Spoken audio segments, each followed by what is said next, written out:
آپ کو یہ بتایا گیا تھا، ابو درداء رضی اللہ تعالی عنہ آپ سے آگے آگے چل رہے تھے تو رسول اللہ صلی اللہ علیہ وسلم نے فرمایا لما تمشی امام وخیر منک، اس شخص سے آگے تم چل رہے ہو جو تم سے کہیں گنا زیادہ بہتر ہے۔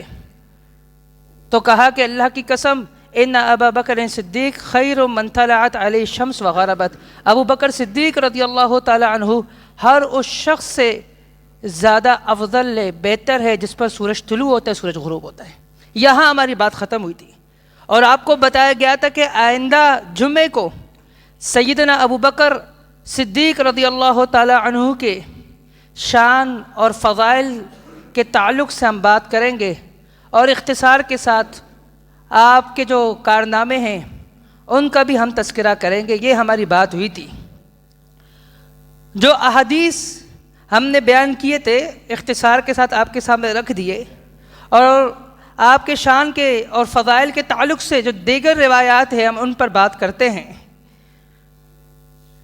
رسول اللہ صلی اللہ علیہ وسلم نے فرمایا کہ لوگو الا انی ابرہ الی کل خلیل من خلتہ، لوگو میں ہر قسم کے دوست کی دوستی سے اور ہر قسم کے دوست کو جگری دوست بنانے سے میں بالکل بری ہوں۔ وَلَوْ كُنْتُ مُتَّخِذًا خَلِيلًا لَأَتَّخَذْتُ أَبَا بَكْرٍ خَلِيلًا، اگر مجھے کسی کو اپنا جگری دوست بنانا ہوتا تو میں ابو بکر صدیق رضی اللہ عنہ کو بناتا۔ لَوْ كُنْتُ مُتَّخِذًا خَلِيلًا لَأَتَّخَذْتُ أَبَا بَكْرٍ خَلِيلًا وَإِنَّ صَاحِبَكُمْ خَلِيلُ اللَّهِ، لیکن یاد رکھو تمہارا ساتھی محمد مصطفیٰ صلی اللہ علیہ وسلم اللہ کے خلیل ہے، اللہ کے خلیل ہے۔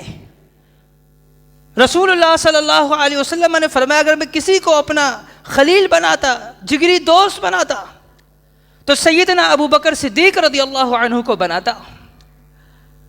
رسول اللہ صلی اللہ علیہ وسلم کی ایک حدیث صحیح بخاری کے اندر موجود ہے، عبداللہ بن عباس رضی اللہ تعالی عنہ بیان کرتے ہیں کہ ایک شخص رسول اللہ صلی اللہ علیہ وسلم کے پاس تشریف لے کر آیا اور کہنے لگا یا رسول اللہ خواب دیکھا ہے، اس کی تعبیر بتائیے۔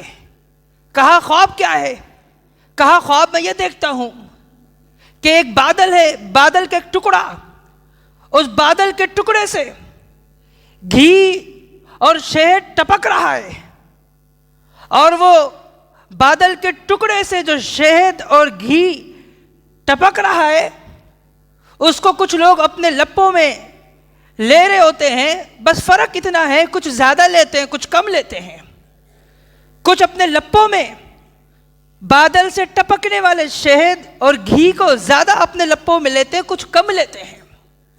اور میں دیکھتا ہوں کہ آسمان سے ایک رسی لٹک رہی ہے زمین کی طرف، اور ایک شخص اس رسی کو تھامتا ہے اور اس رسی کو تھام کر وہ اوپر چڑھ جاتا ہے۔ پھر اس کے بعد دوسرا شخص وہ آ کر اس رسی کو تھامتا ہے اور وہ بھی اوپر چڑھ جاتا ہے۔ تیسرا شخص وہ بھی آ کر رسی کو تھامتا ہے، رسی کو تو تھامتا ہے، چڑھنے کی کوشش کرتا ہے، رسی ٹوٹ جاتی ہے، پھر رسی جڑ جاتی ہے، رسی کو جوڑا جاتا ہے، رسی جڑ جاتی ہے، پھر وہ چڑھتا ہے۔ کہتے ہیں کہ یہ جو خواب ہے جو میں نے دیکھا ہے اس کی تعبیر بتائیے۔ صحیح بخاری کے اندر یہ واقعہ موجود ہے۔ عبداللہ بن عباس رضی اللہ عنہما فرماتے ہیں ابو بکر صدیق رضی اللہ عنہ بیٹھے ہوئے محمد مصطفیٰ صلی اللہ علیہ وسلم سے مخاطب ہوتے ہوئے کہتے ہیں یا رسول اللہ آپ پر میرے ماں باپ قربان ہو، کیا آپ مجھے اجازت دیں گے کہ اس خواب کی تعبیر میں بتاؤں؟ کہا ٹھیک ہے، آپ کو اجازت ہے، خواب کی تعبیر آپ بتائیں۔ رسول اللہ صلی اللہ علیہ وسلم کی اجازت سے سیدنا ابو بکر صدیق رضی اللہ عنہ خواب کی تعبیر بتانا شروع کرتے ہیں۔ فرماتے ہیں کہ وہ جو خواب میں آپ نے بادل کو دیکھا ہے، بادل کا ٹکڑا، کہا اس سے مراد اسلام ہے۔ اور آپ نے خواب میں جو دیکھا ہے کہ بادل کے ٹکڑے سے گھی اور شہد ٹپک رہا ہے، اس سے قرآن کریم، قرآن کی حلاوت، قرآن کریم کی نرمی مراد ہے۔ کہا جو آپ نے خواب میں دیکھا کہ کچھ لوگ اپنے لپوں میں زیادہ بھر کر لے جا رہے ہیں، کچھ کم لے جا رہے ہیں، کہا اس سے قرآن کریم مراد ہے کہ کچھ لوگوں کو قرآن زیادہ یاد ہے، کچھ کو کم یاد ہے۔ کہا آپ نے رسی دیکھی کہ ایک رسی آسمان سے زمین کی طرف لٹک رہی ہے، کہا اس سے مراد دین ہے، دین۔ کہا آپ نے دیکھا خواب میں کہ ایک شخص وہ اس رسی کو تھامتا ہے اور اوپر چڑھ جاتا ہے، کہا کہ دین اسلام کی وہ رسی ہے اور اس کو تھامنے والے محمد مصطفیٰ صلی اللہ علیہ وسلم آپ ہے۔ آپ نے اس دین کو مضبوطی سے تھاما اور اسی حالت میں جا کر اپنے رب سے آپ ملیں گے۔ اس کے بعد جو آپ کا جانشین بنے گا وہ اس کو تھامے گا اور اوپر جائے گا، اسی دین پر اللہ تعالیٰ اس کو لے کر جائے گا۔ پھر اس کے بعد جو اس کا جانشین بنے گا، پھر تھوڑی سی انقطاع آئی، رسی ٹوٹی، پھر جڑی، پھر وہ بھی چڑھا۔ کہا کہ یا رسول اللہ یہ بتائیے کہ میں نے اس شخص کو جو خواب کی تعبیر بتائی ہے کیا ٹھیک بتائی ہے؟ رسول اللہ صلی اللہ علیہ وسلم نے فرمایا کہ آپ نے کچھ ٹھیک تعبیر کی ہے، کچھ آپ نے خطا کی ہے۔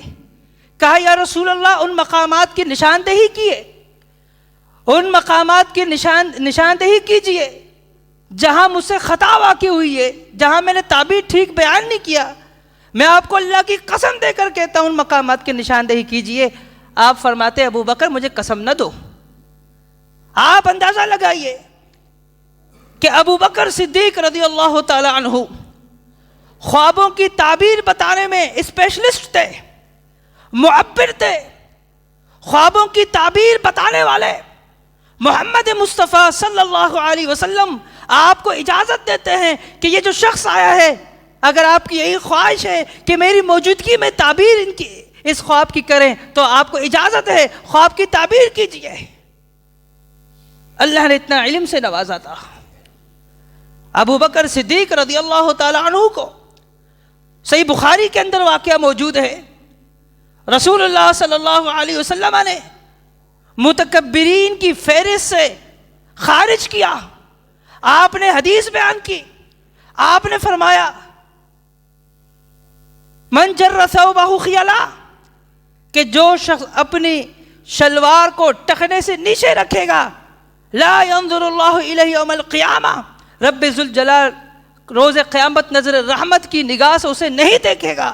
ابو بکر صدیق رضی اللہ عنہ نے کہا یا رسول اللہ یہ جو میرا جو کپڑے کا حصہ ہے نیچے لٹک جایا کرتا ہے، اگر میں بہت ہی زیادہ اس کا خیال رکھوں تو ممکن ہے کہ یہ نہ لٹکے۔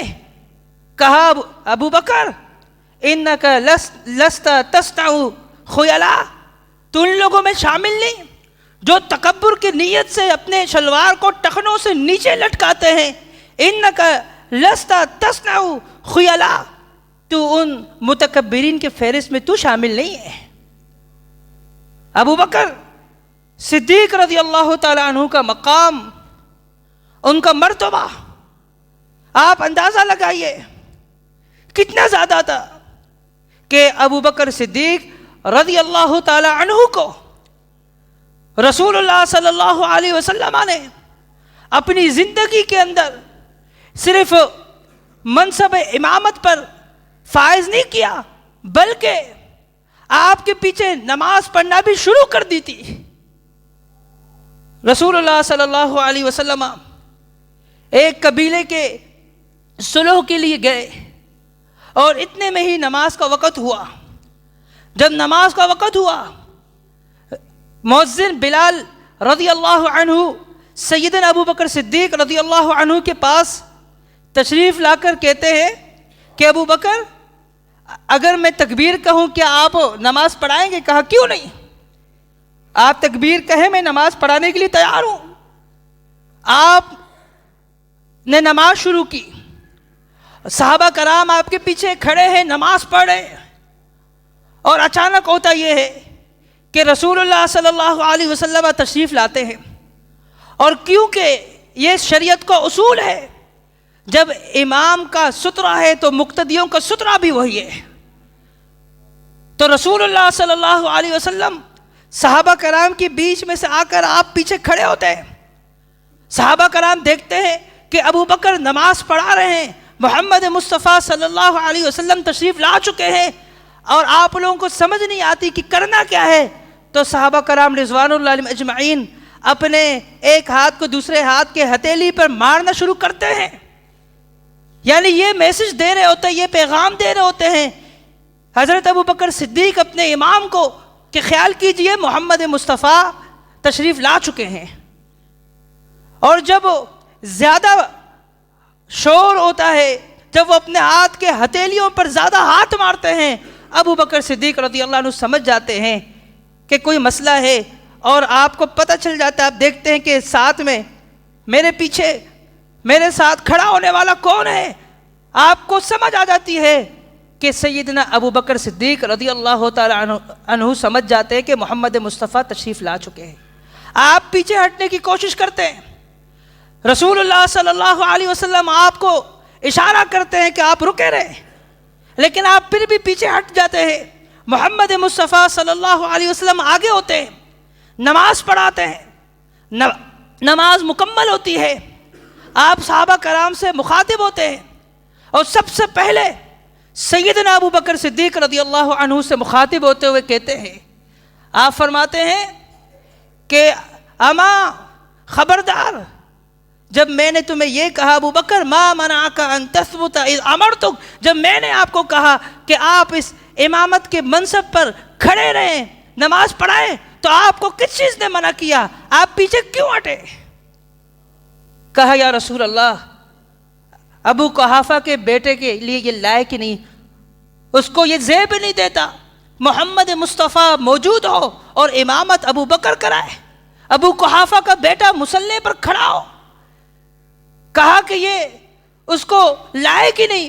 ابو بکر صدیق رضی اللہ عنہ نے اللہ کا شکر ادا کیا کہ تھوڑی دیر تو رسول اللہ صلی اللہ علیہ وسلم میرے امامت میں تو نماز پڑھی اور مجھے یہ شرف حاصل ہوا، اگرچہ تھوڑی دیر، حالانکہ آپ پیچھے ہوئے، پھر بھی آپ نے اپنے ہاتھ اٹھا کر اللہ کا شکر ادا کیا کہ میں خوش نصیب ہوں جس کے پیچھے تھوڑی دیر نماز کی حالت میں محمد مصطفیٰ کھڑے ہوئے ہیں۔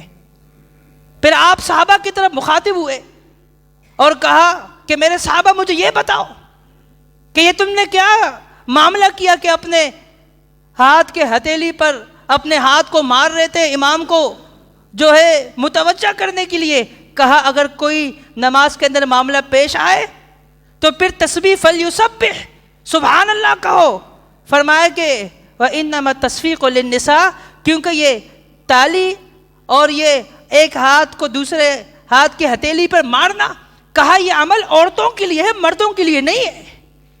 تو آپ اندازہ لگائیے سیدنا ابو بکر صدیق رضی اللہ عنہ کا مقام، آپ کا مرتبہ، کہ رسول اللہ صلی اللہ علیہ وسلم نے فرمایا کہ آپ کو جب میں نے کہہ دیا تھا کہ آپ نماز پڑھائیں، نماز جاری رکھیں، آپ کو کس چیز نے روکا؟ آپ کیوں پیچھے ہٹے ہیں؟ آپ کو پیچھے ہٹنا نہیں چاہیے تھا۔ سیدنا ابو بکر صدیق رضی اللہ عنہ کا بڑا مقام ہے، بڑا مرتبہ ہے۔ صحیح بخاری کے اندر واقعہ موجود ہے، ابو سعید الخدری رضی اللہ عنہ فرماتے ہیں کہ رسول اللہ صلی اللہ علیہ وسلم نے ایک دن خطبہ دیا اور خطبہ دے کر کہا کہ اللہ تبارک و تعالی نے اپنے ایک بندے کو یہ اختیار دیا، چاہے تو وہ دنیا میں مزید رہے یا تو وہ میرے پاس جو میں نے جو کچھ رکھا ہوا ہے تو اس کو اختیار کر لے۔ ان دو میں سے، دنیا اور آخرت، ان دو میں سے ایک کے لیے اس کو اختیار دیا، اور اللہ کے اس بندے نے آخرت کو اور آخرت میں جو کچھ ہے اس کو پسند کیا ہے، اس کا انتخاب کر لیا ہے۔ ابو سعید الخدری کہتے ہیں ہم دیکھتے ہیں فبکا ابو بکر زور قطار رو رہے ہیں۔ یہ جملہ سن کر آپ اتنے رو رہے، آپ کے آنکھوں سے آنسو ٹپک رہے ہیں۔ کہتے ہمیں سمجھ نہیں آ رہی کہ رسول اللہ صلی اللہ علیہ وسلم عموماً مطلق طور پر کسی بندے کا ذکر کر رہے ہیں اور ابو بکر صدیق رو رہے ہیں۔ کہتے پھر ہمیں بعد میں یہ بات سمجھ آئی کہ اس بندے سے مراد محمد مصطفیٰ کی اپنی ذات مراد ہے، اور کہتے پھر ہمیں یہ بات بھی سمجھ آئی کہ ابو بکر صدیق رضی اللہ عنہ ہم سب پہ کتنے زیادہ فقیہ اور کتنے زیادہ علم والے تھے کہ اللہ کے نبی صلی اللہ علیہ وسلم کے ایک عمومی طور پر جو لفظ انہوں نے استعمال کیا کسی بندے کا، اس سے ہی ان کو سمجھ آ گئی کہ اس سے مراد محمد مصطفیٰ خود ہی ہے۔ آپ اندازہ لگائیے، کہتے ہمیں سمجھ آ گئی کہ ابو بکر صدیق کو اللہ نے بڑا علم سے نوازا ہے، بڑے فقیہ ہے، بڑی اللہ نے ان کو فقاہت دی ہے، سمجھ عطا کی ہے۔ اور سیدنا ابو بکر صدیق رضی اللہ تعالی عنہ کے حوالے سے محمد مصطفیٰ نے فرمایا کہ ان من امن الناس فی صحبتی و مالی ابا بکر، کہا کہ یقیناً صحبت کا معاملہ ہو اور اسی طریقے سے مالی تعاون کا معاملہ ہو، سب سے زیادہ اگر کسی نے مجھ پر ان معاملات میں میرا ساتھ دیا، مجھ پر احسانات کیے ہیں، کہا وہ ابو بکر ہے۔ کہا سنو، لا یبقین فی المسجد باب الا سد الا باب ابی بکر، کہا کہ مسجد کے اندر جتنے بھی دروازے جو ہے وہ مسجد کے اندر آ رہے ہیں، یعنی جن لوگوں کے گھروں کے دروازوں مسجد کے اندر ہے اور وہ گھر سے نکلتے ہیں مسجد نبوی کے اندر داخل ہوتے ہیں، ان سب دروازوں کو بند کر دو، الا سدہ، سب کو بند کرو، الا باب ابی بکر، ابو بکر صدیق کا جو دروازہ ہے اس کے گھر کا جو مسجد کے اندر آتا ہے اسے رہنے دو، اسے رہنے دو۔ کتنا بڑا مقام ہے۔ سیدنا عمر فاروق رضی اللہ تعالی عنہ کا قول امام ترمذی نقل کرتے ہیں کہ سیدنا عمر بن خطاب رضی اللہ عنہ فرماتے ہیں کہ یقیناً ان ابا بکر سیدنا و خیرنا و حبنا الی رسول اللہ صلی اللہ علیہ وسلم، کہ سیدنا ابو بکر صدیق رضی اللہ عنہ ہمارے سردار ہے، ہم سب سے بہتر انسان ہے اور ہم سب سے زیادہ اللہ کے نبی کے عام محبوب ہے۔ کون کہہ رہے ہیں؟ سیدنا عمر بن خطاب رضی اللہ تعالی عنہ کہہ رہے ہیں۔ علی بن ابی طالب رضی اللہ تعالی عنہ سیدنا ابو بکر صدیق رضی اللہ عنہ کا مقام بیان کرتے ہیں، ان کی شان بیان کرتے ہیں۔ صحیح بخاری اٹھا کر دیکھیں، صحیح بخاری کے اندر پورا واقعہ موجود ہے۔ جب عمر بن خطاب رضی اللہ عنہ کی شہادت واقع ہوتی ہے، عبداللہ بن عباس رضی اللہ عنہما فرماتے ہیں کہ لوگ جمع ہیں، عمر بن خطاب رضی اللہ عنہ وفات پا چکے ہیں، آپ کی شہادت ہو چکی ہے، آپ وفات پا چکے ہیں اپنے زخموں کی وجہ سے۔ ابو لولو مجوسی نے جو آپ کو زخمی کیا تھا، جس کی تاب لا نہ سکے آپ برداشت نہ کر سکے، آپ وفات پا چکے ہیں، آپ وہاں موجود ہیں، آپ کے لیے لوگ دعائیں کر رہے ہیں۔ اور اسی دوران میں دیکھتا ہوں اچانک ایک شخص آتا ہے، عبداللہ بن عباس رضی اللہ عنہ فرماتے ہیں میرے کندھے کو پکڑتا ہے اور میرے کندھے سے پکڑ کر اور وہ عمر بن خطاب رضی اللہ عنہ کی طرف دیکھ کر کہتا ہے کہ عمر تم نے اپنے بعد کسی ایک انسان کو بھی ایسا نہیں چھوڑا جس کے عمل کو دیکھ کر میں اسی طرح عمل کروں اور میں یہ کہوں کہ یہ وہ شخص ہے جو میرے لیے آئیڈیل ہے، اسی کے مطابق میں عمل کروں اس وقت تک جب تک مجھے میرا رب اپنے پاس بلا نہ لے۔ کہا عمر تم نے اپنے بعد کسی شخص کو بھی ایسا نہیں چھوڑا۔ کہا مجھے پتا تھا عمر تمہارا رب تمہارے ان دو ساتھیوں کے پاس ضرور لے جائے گا، ان سے ضرور ملائے گا، وہاں تجھے ضرور جگہ ملے گی، کیونکہ میں اکثر محمد مصطفیٰ صلی اللہ علیہ وسلم کی زبان سے سنا کرتا تھا کہ میں ابو بکر اور عمر فلانا جگہ گئے، میں ابو بکر عمر فلانا جگہ سے آئے، میں ابو بکر عمر ہم حاضر تھے یا ہم نے یہ دیکھا، ہم شاہد تھے۔ کہتے یہ جو اللہ کے نبی صلی اللہ علیہ وسلم کی زبان مبارک پر ابو بکر اور عمر اپنے ان دو ساتھیوں کا جو ہمیشہ نام ہوتا تھا، کہتے مجھے اسی سے اندازہ تھا عمر کہ ابو بکر کو تو جگہ مل گئی، ابو بکر کو تو اپنے ساتھی کے پاس چلے گئے، تم بھی جاؤ گے، مجھے یقین تھا۔ آپ اندازہ لگائیں، صحیح بخاری کے اندر واقعہ یہ موجود ہے کہ سیدنا علی بن ابی طالب رضی اللہ تعالی عنہ ابو بکر صدیق رضی اللہ عنہ کو، عمر بن خطاب رضی اللہ عنہ کو اپنا آئیڈیل سمجھتے تھے، اور کیا کہتے تھے، کیا کہا کہ عمر اب تم بھی دنیا سے چلے گئے ہو، اب تمہارے بعد تم نے کسی کو بھی نہیں چھوڑا جس کو دیکھ کر میں یہ عمل کروں اور جس کے مطابق جس کو دیکھ کر میں عمل کروں اس وقت تک جب تک مجھے رب اٹھا نہ لے۔ اور آپ نے ابو بکر صدیق کو، عمر بن خطاب کو محمد مصطفیٰ کا ساتھی کہا، اور آپ کے الفاظ کہ اکثر محمد مصطفیٰ کی زبان پر دو اپنے ساتھیوں کا نام رہتا تھا۔ امام احمد بن حنبل رحمہ اللہ فرماتے ہیں کہ وہ شخص جو ابو بکر کو گالی دے، وہ شخص جو امی عائشہ کو گالی دے، وہ شخص جو ان میں سے کسی ایک کی بھی شان میں گستاخی کرے، کہا میرے نزدیک وہ مسلمان نہیں، میں اس کو مسلمان سمجھتا ہی نہیں ہوں، وہ مسلمان نہیں ہے۔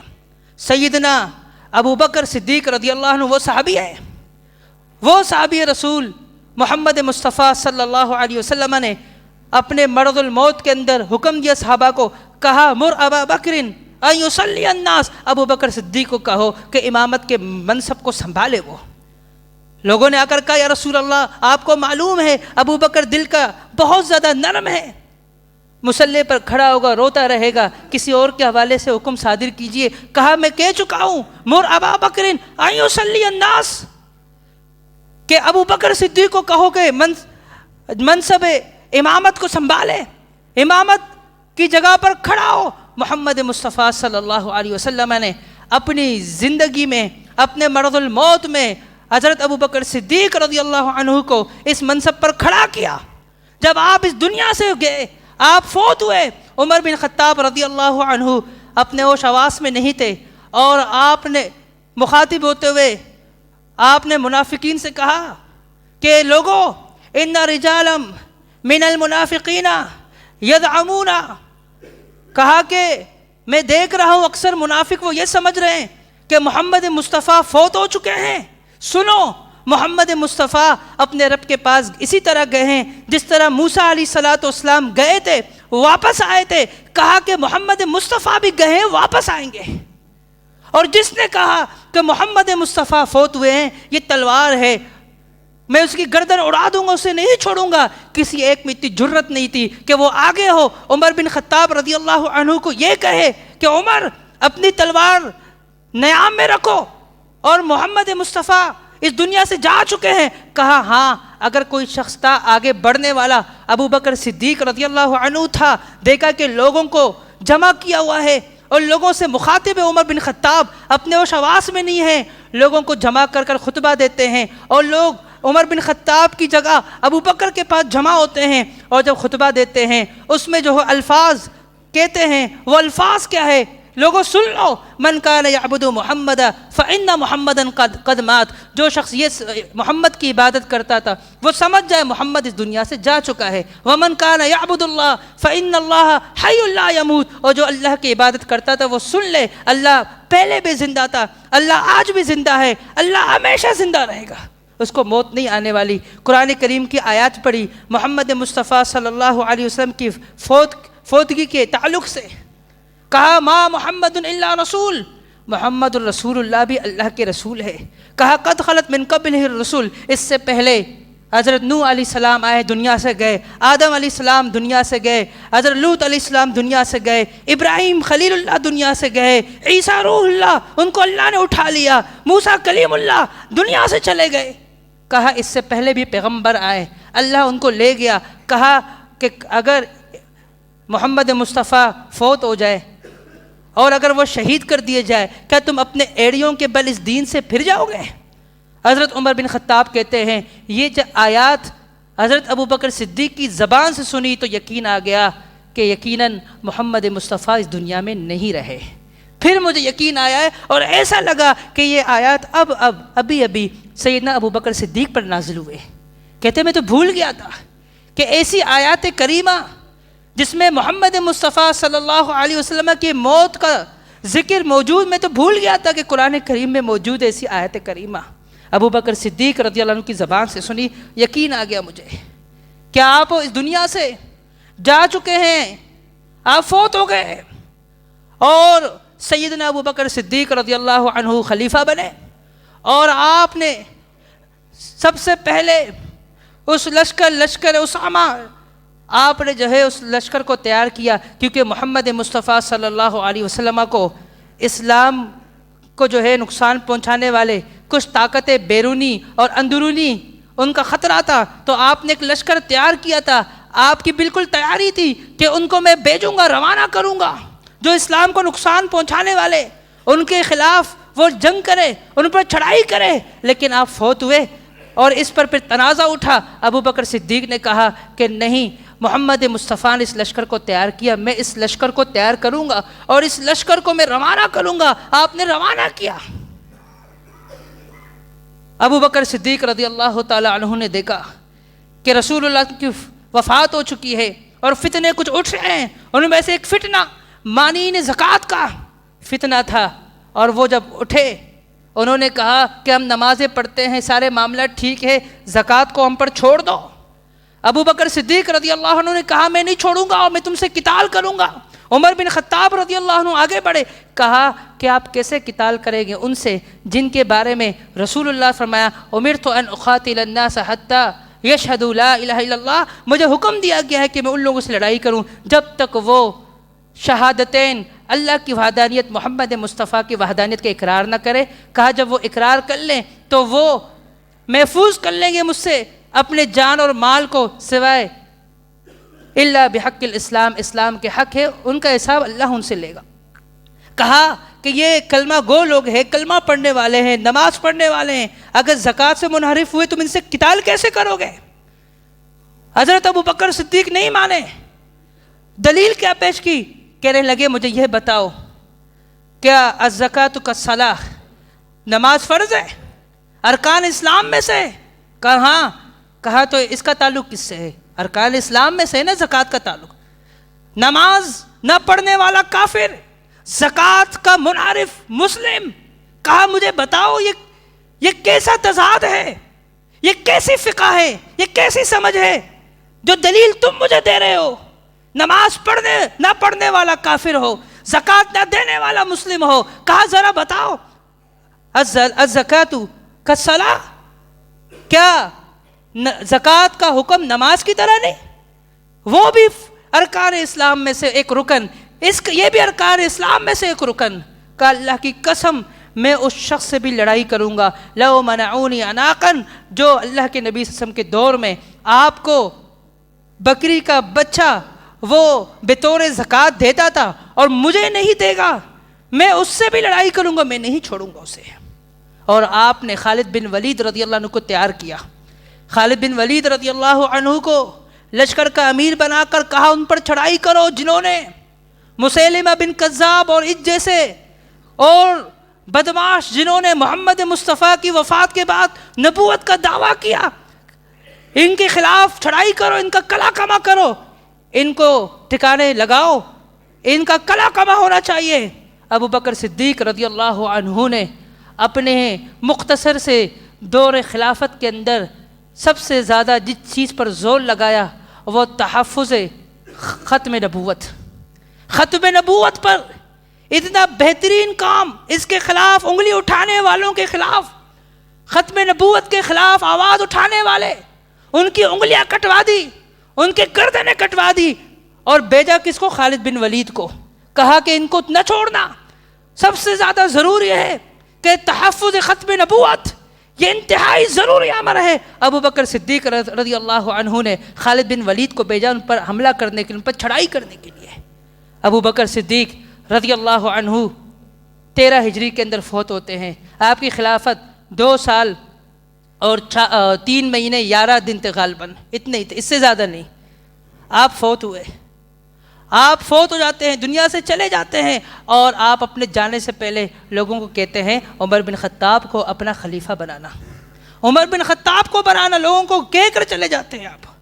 تو یہ ابو بکر صدیق رضی اللہ عنہ کا مقام, ان کا مرتبہ, ایک مرتبہ ایسا ہوا محمد مصطفیٰ صلی اللہ علیہ وسلم نے پوچھا کیا من اصبح منکم اليوم صائما, کوئی ایسا شخص تم میں سے جس نے صبح روزے کی حالت میں کی ہو؟ آواز آئی, ابو بکر نے کہا میں اللہ کے رسول, اللہ کے نبی صلی اللہ علیہ وسلم نے فرمایا کیا تم میں سے کوئی ایسا شخص ہے آج کے دن آدم مریضن, آج اس نے مریض کی عیادت کی, آواز آئی میں, اور وہ کون تھا؟ ابو بکر صدیق. کہا کیا تم میں سے کوئی ایسا شخص ہے من تبع منکم اليوم جنازہ, جو جنازے کی پیچھے چلا ہو، جس نے جنازہ پڑھا ہو، آواز آئی میں، اور وہ کہنے والا کون تھا؟ ابو بکر صدیق رضی اللہ عنہ۔ آپ پوچھتے ہیں کہ آج جس نے روزہ رکھا ہو اور آواز آتی ہے اے اللہ کے رسول میں ہوں، کہا کہ جس نے مریض کی عیادت کی ہو، کہا اللہ کے رسول میں ہوں، کہا جس نے جنازہ پڑھا ہو، کہا میں ہوں۔ اللہ کے نبی صلی اللہ علیہ وسلم فرماتے ہیں جس کے اندر یہ چیزیں جمع ہو تو اس کو جنت میں جانے سے کوئی چیز نہیں روک سکتی۔ صحیح مسلم کے اندر روایت موجود ہے۔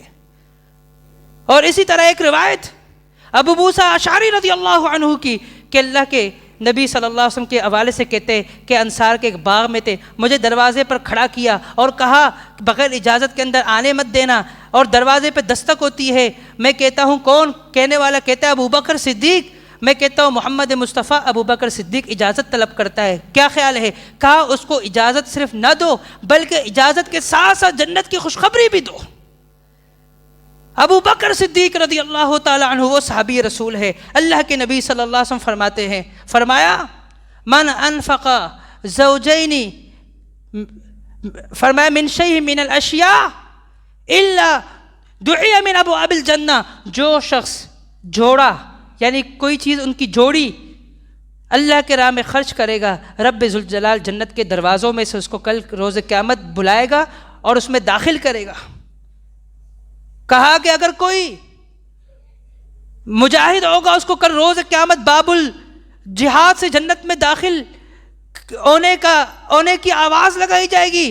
کوئی روزے دار ہوگا جنت کا دروازہ باب الریان سے آواز لگائی جائے گی، اور کہا کوئی اہل صدقہ میں سے ہوگا صدقہ کرنے والا تو باب الصدقہ سے داخل ہونے والا ہوگا۔ 8 دروازوں کے نام بیان کرتے ہیں۔ ابو بکر صدیق کہتے ہیں یا رسول اللہ کیا کوئی ایسا شخص ہوگا جو 8 دروازوں سے اس کو آواز لگائی جائے؟ کوئی شخص ایسا ہو جس کو جنت کے 8 دروازوں سے آواز لگائی جا رہی ہو؟ کہا ابو بکر ارجو ان تکون منہم، اگر کوئی ایسا شخص ہے تو وہ آپ ہیں، آپ وہ شخص ہے، مجھے اللہ سے پوری امید ہے اگر کسی شخص کو رب ذوالجلال اس کے لیے اجازت دے جنت کے 8 دروازوں سے اس کو داخل ہو، اور جنت کے 8 دروازوں اس کو اگر آواز لگایا جائے تو ابو بکر ارجو ان تکون منہم، مجھے پورا اللہ پر یقین ہے وہ شخص آپ ہوں گے۔ ابو بکر رضی اللہ عنہ کا مقام ہے، ان کا مرتبہ۔ اللہ تبارک و تعالیٰ سے دعا ہے کہ اللہ تبارک و تعالیٰ ہمیں صحابہ کرام کے مقام و مرتبے کو سمجھنے کی توفیق عطا فرمائے۔ اللہ تعالیٰ جب تک زندہ رکھے، اللہ تعالیٰ ان کی عزت اور تکریم کرتے ہوئے، اللہ تعالیٰ ان کی جو عزت کی تحفظ کرتے ہوئے ہمیں زندہ رکھے، اور جب اللہ تعالیٰ موت دے تو ایمان کی حالت میں اللہ تعالیٰ موت دے۔ وقولوا لہذا استغفر اللہ لی ولکم وآخر دعوانا الحمد للہ رب